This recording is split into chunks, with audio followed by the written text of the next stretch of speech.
여론조사는 과학적 방법으로 많은 양의 자료를 통해서 예측을 한 거기 때문에, 그런데 같은 날 발표된 게 4배 가까이 되는, 그 정도로 차이가 난다면 둘 중에 하나는 무조건 틀렸다 또는 둘 다 틀렸다, 그런 일이 지금 며칠째 반복되고 있습니다.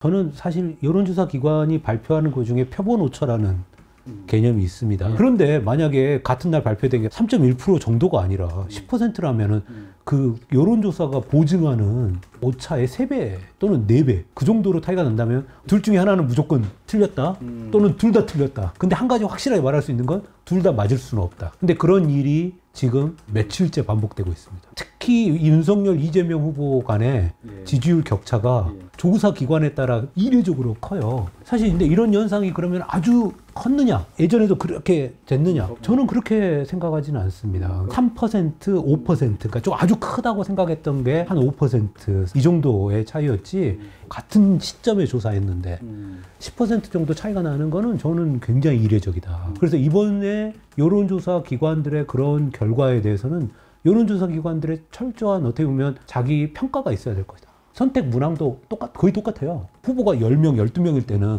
누구를 넣고 누구를 뺐냐 이런 게 또 영향을 줄 수 있잖아요. 근데 그게 아니라 선택지가 이렇게 4명이나 사실상의 2명으로 좁혀졌다고 볼 수 있음에도 불구하고 여전히 9%, 10% 차이가 난다? 그러면은 국민들은 답변을 원하는 거죠. 당신들의 과학적인 보증에 둘 중에 한 명 또는 둘 다 틀렸을 가능성이 높다는 거다.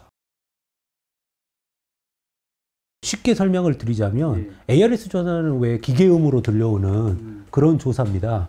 그리고 전화 면접 조사는 면접원이 물어보고 뭐 이런 식으로 해서 조금 더 참여자들이 관심을 갖고 그 참여할 수 있는 분위기를 만들어줄 수 있는 장점이 있죠. 대신 이제 비용이 많이 들고, 또 면접원들에 의해서 생길 수 있는 특정한 답변을 유도한다든가 좀 빨리 끝내고 싶어서 재촉한다든가 뭐 이런 문제도 있을 수 있지만 근본적인 좀 차이가 있습니다.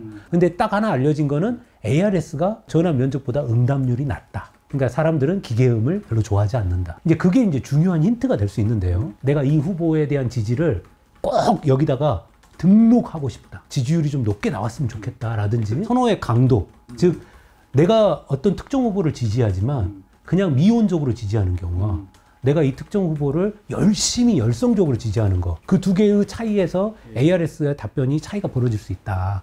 야권의 후보가 윤석열 후보로 좁혀지고 여권의 후보가 이재명 후보로 좁혀지기 전에도 유독 윤석열 후보만 ARS가 한 8%까지 더 잘 나오는, 소위 말해서 BARS 조사에 비해서 더 높게 나오는 그런 경향이 보인다는 거죠.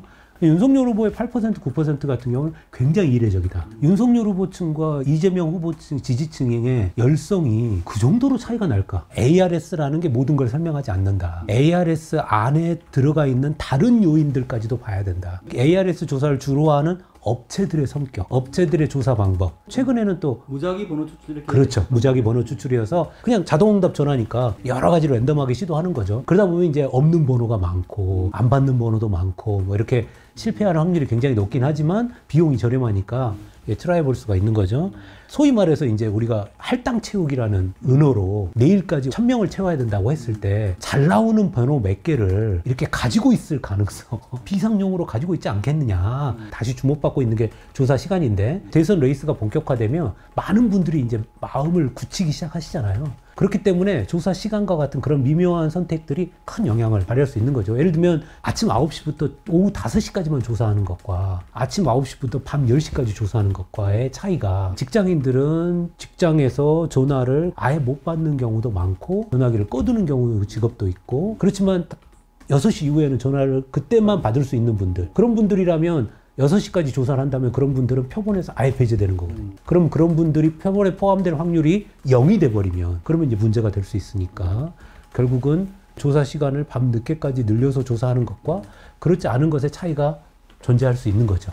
우리가 파악할 수 없는 성연령 집단이 있잖아요. 젊은 층 1인 가구들은 아예 유선 전화가 없습니다. 그리고 그것보다 사실 더 근본적인 문제는 우리가 여론조사를 할 때 제일 먼저 이제 표본 트리라는 게 있어요. 샘플 프레임이라고 부르는 건데, 유선 전화는 현재 최근에 업데이트된 표본 트리 제가 알기로는 없는 걸로 알고 있습니다.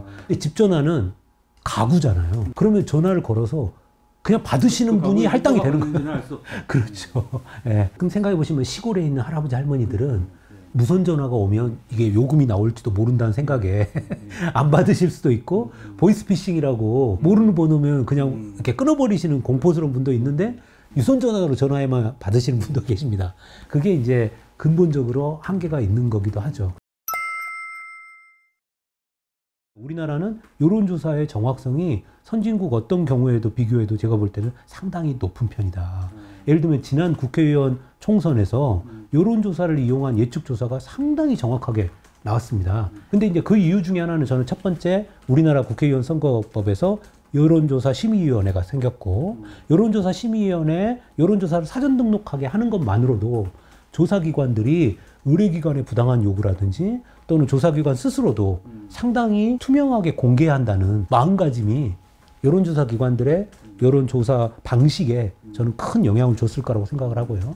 그 다음에 바로 안심전화.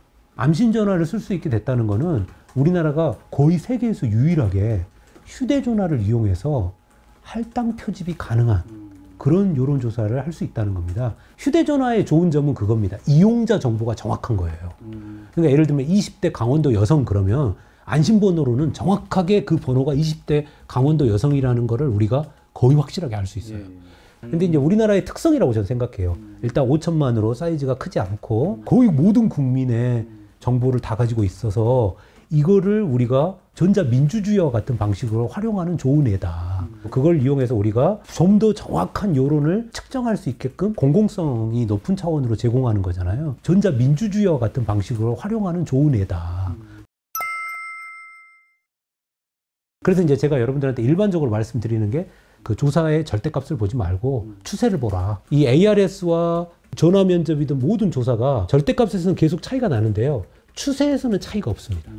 그러면 무슨 말이냐? 이재명 후보가 악재가 생겨서 떨어질 때는 전화 면접 ARS 다 떨어집니다. 그리고 이재명 후보가 호재가 생겨서 올라갈 때는 전화 면접 ARS 다 올라갑니다. 유권자 입장에서는 여론의 신호를 좀 잡아내는 데 도움이 된다. 윤석열 후보가 다른 후보에 비해서 ARS에서 이렇게 우세를 보이는 정도는 굉장히 크다는 거죠. 윤석열 후보의 ARS 효과는 정말 궁금하다. 둘 중에 하나인데 지지자들의 특성인가 아니면 조사 방법, 조사 기관의 특성인가, 이 두 개 중에 어느 정도 지분이 있다고 우리가 봐야 되나 라고 생각이 듭니다. 미국에서 가장 인기 있는 것 중에 하나가 그런 거죠. 선거 때가 다가오면 전문가가 나와가지고 여론조사 기관들의 발표를 하나씩 이렇게 강조하는 게 아니라 그것들을 종합해가지고 이렇게 예측을 알기 쉽게 풀어 설명해 줍니다. 그러니까 일종의 그 뭐라 그럴까요? 해설서 같은 이제 해석을 해드리는 거죠. 근데 이제 우리나라 같은 경우는 뉴스를 보면 정치 평론을 하시는 분들은 많은데 데이터나 이런 흐름, 여론의 흐름을 보면서 좀 객관적으로.